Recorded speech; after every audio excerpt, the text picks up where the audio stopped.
আরে সেদিন যে কি বক্তব্য করতে করতে বলেছি জামাইদের একটু ঠেসে দেবো, তখন একটা 85 বছরের বুড়ো আমার সামনে বসেছে, মানে মাল আর কিছু নেই, মানে দাঁত টাত কিছু নেই, তখন আমার সামনে বসে বসে বলছে হ্যাঁ বাবা বলো বলো বলো বলো বলো বলো বলো। তা আমি ভাবলাম এ বুড়োর সঙ্গে মানে জামাইয়ের গন্ডগোল।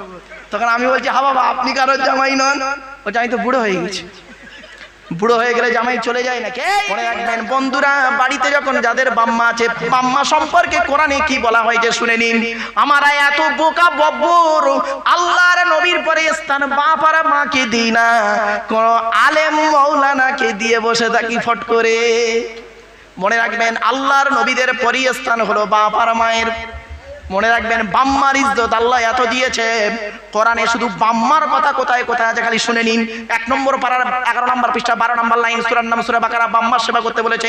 5 নম্বর পারা 3 নম্বর পৃষ্ঠা 3 নম্বর লাইন সূরার নাম সূরা নিসার 36 নম্বর আয়াত, ওয়া আবুদুল্লাহ ওয়া লা তুশরিকু বিহি শাইয়্যা বিল ওয়ালিদাইনি ইহসানা, বাম্মার সেবা যত্ন করতে বলেছে। 8 নম্বর পারা 7 নম্বর পৃষ্ঠা 12 নম্বর লাইন সূরার নাম সূরা আনামের মধ্যে আল্লাহ বলে দিয়েছেন পিতা মাতার সেবা যত্ন কর। 15 নম্বর পারা 3 নম্বর পৃষ্ঠা 7 নম্বর লাইন সূরার নাম সূরা বানি ইসরাঈল, ওয়া ক্বাদা রাব্বুকা আল্লা তা'বুদু ইল্লা ইয়্যাহু বিল ওয়ালিদাইনি ইহসানা, বাম্মার সেবা যত্ন কর। 20 নম্বর পারা 16 নম্বর পৃষ্ঠা 2 নম্বর লাইন সূরার নাম সূরা আনকাবুত, ওয়া ওয়াসাইনাল ইনসানা বিওয়ালিদাইহি হুসনা, বাম্মার সেবা যত্ন কর। 21 নম্বর পারার 11 নম্বর পৃষ্ঠা 6 নম্বর লাইন সূরার নাম সূরা লোকমান, ওয়া ওয়াসাইনাল ইনসানা বিওয়ালিদাইহি, বাম্মার সেবা যত্ন কর। 26 নম্বর পারা 2 নম্বর পৃষ্ঠা 12 নম্বর লাইন সূরার নাম সূরা আহকাব, ওয়া ওয়াসাইনাল ইনসানা বিওয়ালিদাইহি ইহসানা হামালাতু উম্মুহু কুরহা ওয়া ওয়াদাআতহু কুরহা, বাম্মার সেবা যত্ন কর। শুধু তাই নয়, আফসোস হয়ে যায় বাপের পায়ে ছেলে কদম বুসি করে না, মার পায়ে কদম বুসি করে না। স্ত্রীর বাম্মা শ্বশুর শ্বশুর তার পায়ে খালি ঘন ঘন চুমো খায়। মানে জামাই যতবার শ্বশুর বাড়ি যাবে ততবার মুরগির ডিম ভেজে দেয়। আমি বলি আল্লাহ ওইরাম জামাইকে একবার ডাঁড়া সাপ বা কেউটু সাপের ডিম ভেজে খাইয়ে দে, আরাম করতে। হে জামাইরা, এই অনেক জামাই আছে না এখানে, দেবো দেবো জামাইদের একটু ঠেসে দেবো দেবো দেবো। আরে সেদিন যে কি বক্তব্য করতে করতে বলেছি জামাইদের একটু ঠেসে দেবো, তখন একটা 85 বছরের বুড়ো আমার সামনে বসেছে, মানে মাল আর কিছু নেই, মানে দাঁত টাত কিছু নেই, তখন আমার সামনে বসে বসে বলছে হ্যাঁ বাবা বলো বলো বলো বলো বলো বলো বলো। তা আমি ভাবলাম এ বুড়োর সঙ্গে মানে জামাইয়ের গন্ডগোল। তখন আমি বলছি হ্যাঁ বাবা আপনি কারোর জামাই নন।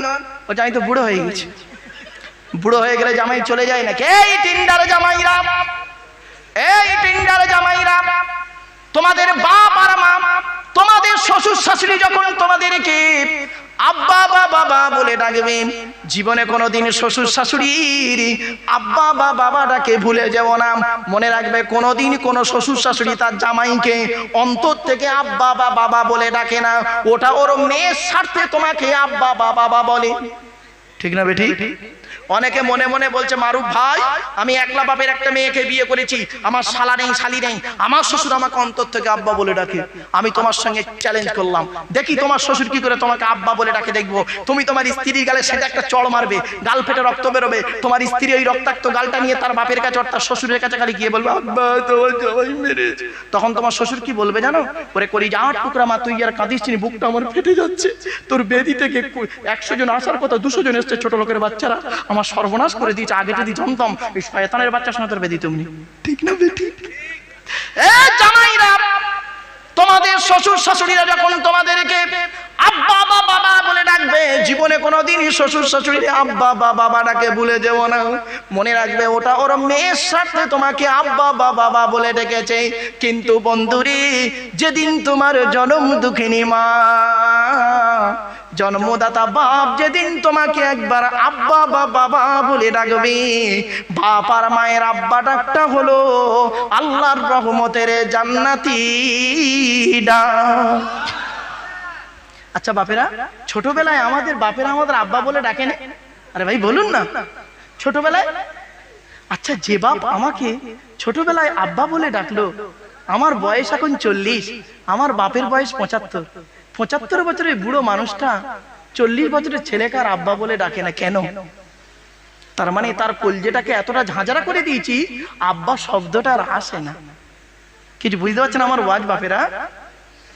এই জন্য আল্লাহর নবী বললেন পিতামাতার অবাধ্য সন্তান হবে। এরপরে নবীজি বললেন পৃথিবী ধ্বংসের লক্ষণ হলো অযোগ্য ব্যক্তিরা নেতৃত্ব দেবে, যার যে সম্পর্কে কোনো জ্ঞান নেই। ও বাবা, গ্রামের প্রধান নিজের নাম সই করতে পারে না, ও হলো গ্রামের প্রধান, ও নিজের চরিত্র খারাপ, ও লোকের ক্যারেক্টার সার্টিফিকেট দিচ্ছে। ঠিক না বেঠিক? কোরআনের কথা রে বাবা, আমার কথা নয়, বাস্তব কোরআন হাদিসের কথা। খালি আমি হাসির ছলে মানুষকে গভীর রাতে বলি তাই। এরপরে নবীজি বললেন পৃথিবী ধ্বংসের লক্ষণ হলো স্বামী স্ত্রীর মধ্যে ঘন ঘন গন্ডগোল দেখা দেবে।